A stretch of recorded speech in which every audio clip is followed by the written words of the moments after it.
Part 4. Daily Shadowing Routine. Welcome back. Today we'll teach you how to make shadowing part of your daily life. Step 1.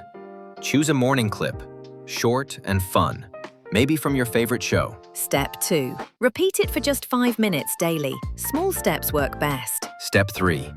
Track your progress in a notebook or app. Useful words today.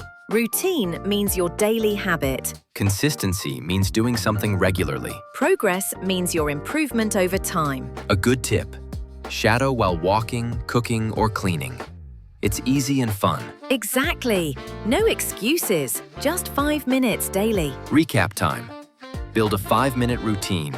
Stay consistent and watch your progress grow. Like this video if you're starting your daily shadowing challenge. Tell us in the comments, when do you plan to do your shadowing practice? See you in Part 5, Funny Mistakes in Shadowing and How to Fix Them.